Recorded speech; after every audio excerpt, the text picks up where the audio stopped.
বন্ধুরা আপনারা সকলেই জানেন যে পশ্চিমবঙ্গে আইসিডিএস অঙ্গনওয়াড়ি হেল্পারের ফর্ম ফিল আপ শুরু হয়ে গেছে, যেটি লাস্টের 5/12/2023 তারিখ পর্যন্ত।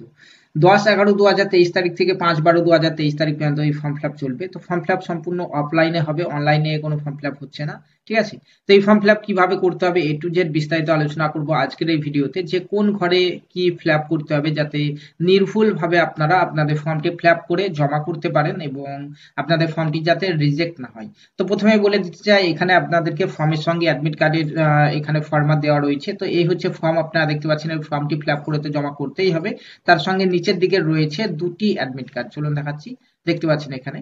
তো এই দুটি অ্যাডমিট কার্ডের মধ্যে একটি হচ্ছে রিটেন এক্সামের জন্য অ্যাডমিট কার্ড, অর্থাৎ লিখিত পরীক্ষার অ্যাডমিট কার্ড। এটি আপনাদেরকে আবার রিটার্ন পাঠানো হবে লিখিত পরীক্ষা যখন নেওয়া হবে তার আগে। ঠিক আছে, এবং নিচের দিকে রয়েছে যারা লিখিত পরীক্ষা পাস করবেন তাদের ইন্টারভিউ নেওয়া হবে, তার জন্য কিন্তু আরো এক কপি অ্যাডমিট কার্ডের ফরম্যাট এখানে রয়েছে। এই অ্যাডমিট কার্ডটি আপনাদেরকে ফিল আপ করে দিতে হবে। যখন ইন্টারভিউ টাইম আসবে তখন কিন্তু এই অ্যাডমিট কার্ডটি আপনাদের ঘরে পাঠিয়ে দেওয়া হবে। ঠিক আছে, তো বন্ধুরা আজকের এই ভিডিওর মাধ্যমে দেখবো যে নির্ভুল উপায়ে কিভাবে আপনারা এই আইসিডিএস অঙ্গনওয়াড়ি হেল্পারের ফর্মটি ফিল আপ করবেন। ঠিক আছে, তো বন্ধুরা এখানে দেখতে পাচ্ছেন আমাদের অ্যাপ্লিকেশন ফর্মের উপরেই এখানে লেখা রয়েছে যে application format, application form for the post of anganwadi helper.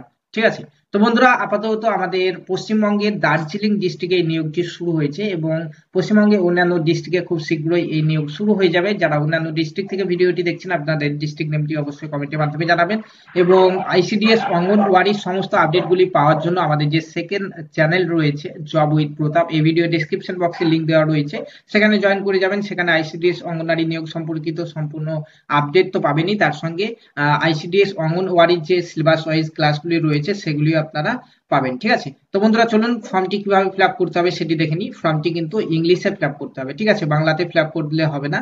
এখানে প্রথমে আমাদের ফর্মে একটি অপশন দেওয়া রয়েছে, বলা রয়েছে নোটিফিকেশন নাম্বার অ্যান্ড ডেট। অনেকে জিজ্ঞাসা করছেন নোটিফিকেশন নাম্বার অ্যান্ড ডেটটি কোথায় পাবো।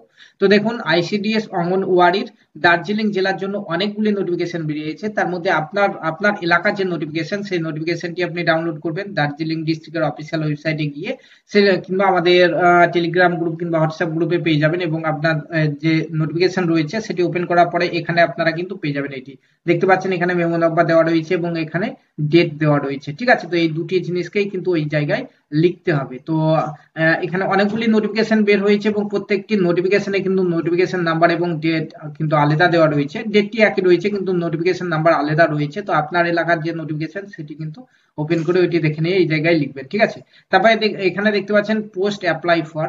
তো এখানে শুধুমাত্র একটি পোস্টের জন্য নোটিফিকেশন বেরিয়েছে, আইসিডিএস অঙ্গনওয়াড়ি হেল্পার, সেই এটি বসানো রয়েছে, এখানে কিছু লিখতে হবে না। তারপরে এখানে দেওয়া রয়েছে প্রজেক্ট নেম। প্রজেক্ট নেম কি, প্রজেক্ট নেমে লিখতে হবে আপনার যে আইসিডিএস অঙ্গনওয়াড়ির যে প্রজেক্ট সেই প্রজেক্টের নেমটি লিখতে হবে। এটিও আপনারা আপনাদের নোটিফিকেশনের প্রথমেই পেয়ে যাবেন। কোথায় লেখা রয়েছে চলুন দেখাচ্ছি। এখানে দেখতে পাচ্ছেন আপনাদের ব্লক নেম দিয়ে প্রজেক্ট নেমটি হবে। এখানে দেখতে পাচ্ছেন আমরা যে নোটিফিকেশনটি ওপেন করেছি সেটি হচ্ছে দার্জিলিং পুলবাজার আইসিডিএস প্রজেক্ট। এইভাবে কিন্তু প্রত্যেকটি নোটিফিকেশনে প্রজেক্ট নেম কিন্তু উপরে দেওয়া রয়েছে। ঠিক আছে, তো এই প্রজেক্ট নেমটি দেখে এই জায়গায় লিখে দেবেন এই ঘরে। তারপরে আমাদের এই অ্যাপ্লিকেশন ফর্মে কি চেয়েছে এখানে দেখতে পাচ্ছেন অ্যাপ্লাই জিপি বা ওয়ার্ড।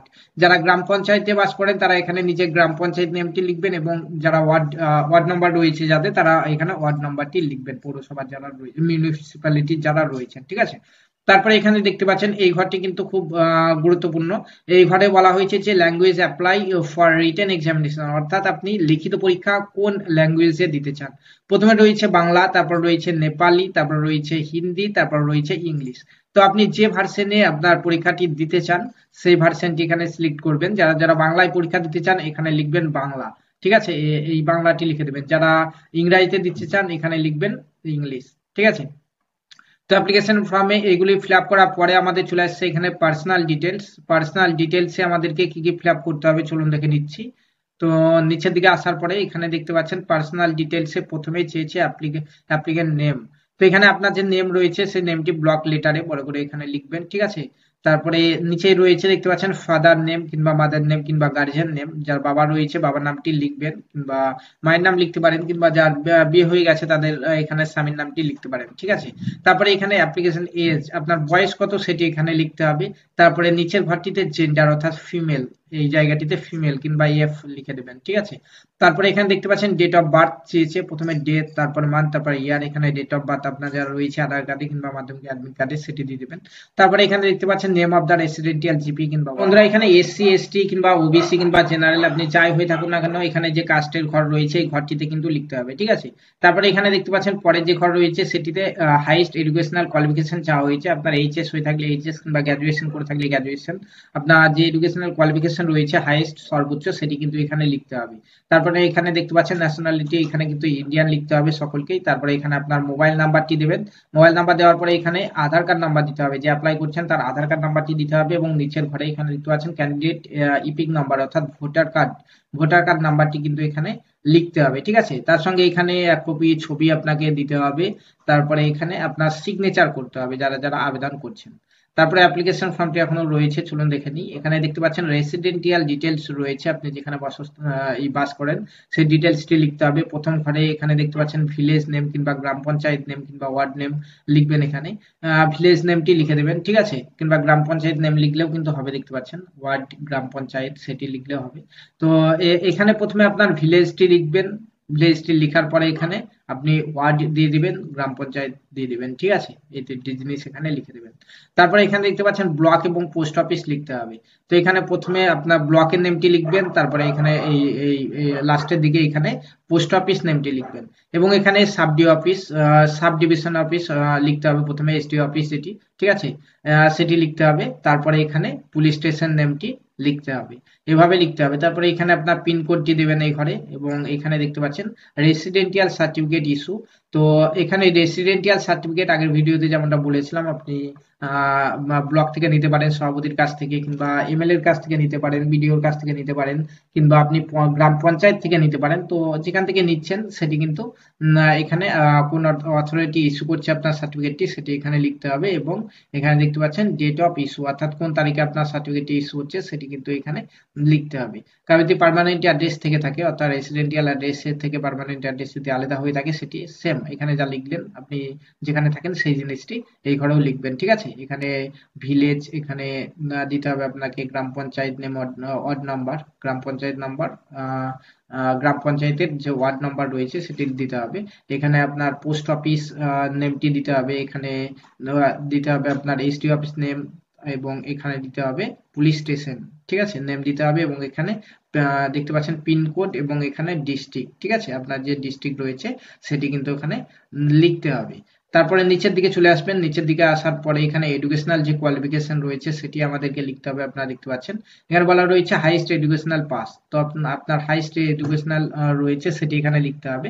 তারপরে এখানে দেখতে পাচ্ছেন একটি জিনিস চেয়েছে যে 12 স্ট্যান্ডার্ড সার্টিফিকেট নাম্বার, অর্থাৎ আপনি যে উচ্চ মাধ্যমিক দিয়েছেন উচ্চ মাধ্যমিকের যে বোর্ড সার্টিফিকেট রয়েছে সেই বোর্ড সার্টিফিকেটের উপর দিকে কর্নারের দিকে দেখতে পাবেন যে সার্টিফিকেট নাম্বার দেওয়া রয়েছে, সেই নাম্বারটি কিন্তু এই ঘরে লিখতে হবে, ঠিক আছে। তারপরে এখানে দেখতে পাচ্ছেন আপনি এখানে বলা হয়েছে যে আপনি কি উচ্চ মাধ্যমিক পাস করেছেন না করেননি সেটি, ঠিক আছে। তো যারা উচ্চ মাধ্যমিক পাস করেছেন তারা এই ঘরে শুধুমাত্র PASSED পাস লিখবেন, যারা পাস করেননি তারা নট পাস লিখবেন, ঠিক আছে, যে যা করেছেন। তারপরে এখানে দেখতে পাচ্ছেন নেম অফ দা কাউন্সিল কিংবা বোর্ড, অর্থাৎ উচ্চ মাধ্যমিক কোন বোর্ড থেকে দিয়েছেন সেই বোর্ডের নামটি এখানে লিখবেন, সার্টিফিকেটের উপরে পেয়ে যাবেন সেটি। তারপরে ইয়ার অফ পাসিং, কত সালে পাস করেছেন সেটি এই ঘরে লিখতে হবে, এবং কত পার্সেন্টেজ নাম্বার পেয়েছেন সেটি এখানে লিখতে হবে, ঠিক আছে।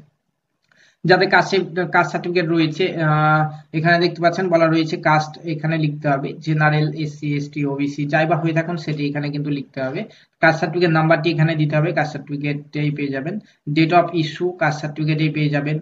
ইস্যুইং স্টেট এটিও কাস্ট সার্টিফিকেট পেয়ে যাবেন, ঠিক আছে, এবং ইস্যুইং ডিস্ট্রিক্ট এটিও কাস্ট সার্টিফিকেট রয়েছে এখানে লিখতে হবে। তারপরে এখানে ইস্যুইং অথরিটি, তো বেশিরভাগ কাস্ট সার্টিফিকেট এসডি অফিস থেকে ইস্যু হয়ে থাকে, সেটি কিন্তু এসডি অফিস হবে। আপনার কাস্ট সার্টিফিকেট একবার চেক করে নিয়ে এই জায়গায় এই ঘরে লিখে দেবেন, ঠিক আছে। তারপরে একটু নিচের দিকে আসবো, নিচের দিকে আসার পরে এখানে ডিক্লারেশন রয়েছে, আপনারা দেখতে পাচ্ছেন এখানে কোনো কিছু লেখার নেই, এখানে জাস্ট আপনার নামটি লিখবেন, এখানে একটি সই করবেন, এখানে আপনার জায়গার নাম দেবেন, এবং এখানে যে ডেটে ফর্মটি জমা করবেন সেই ডেটটি এখানে লিখে দেবেন, ঠিক আছে। লেখার পরে নিচের দিকে চলে আসবেন, 2 কপি অ্যাডমিট কার্ড রয়েছে, অ্যাডমিট কার্ড দুটিও আমাদেরকে ফিল আপ করে দিতে হবে। অ্যাডমিট কার্ড দুটি ফিল আপ না করে দিলে কিন্তু আপনার লিখিত পরীক্ষার সময় কিন্তু অ্যাডমিট কার্ড আপনার বাড়িতে পৌঁছাবে না। তো তার জন্য এখানে 1 কপি ছবি দেবেন, ঠিক আছে। এখানে দেখতে পাচ্ছেন এটি লিখিত পরীক্ষার জন্য, এখানে 1 কপি ছবি দেবেন।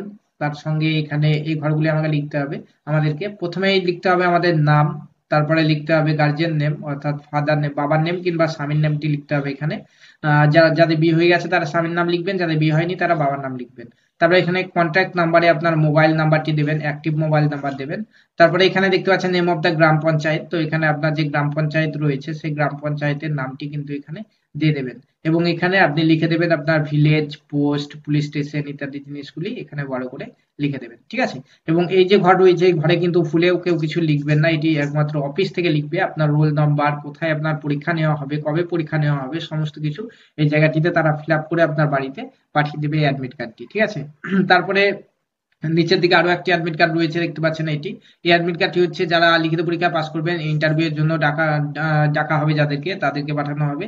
সেম যেমনটা ওইখানে লিখলেন এখানেও সেম লিখতে হবে, একই জিনিস। এবং এখানে দেখতে পাচ্ছেন 1 কপি ছবি দিতে হবে এবং এই ঘরে কোনো কিছু লিখবেন না, ঠিক আছে। তো এইভাবে এই ফর্মটি আপনারা ফিল আপ করে নেবেন। এই ফর্মটি ফিল আপ করার পরে যে সকল ডকুমেন্টস গুলি আমরা আগের ভিডিওতে বলেছিলাম সেই সকল ডকুমেন্টস গুলি দিয়ে আপনারা ফর্মটি জমা করে আসবেন।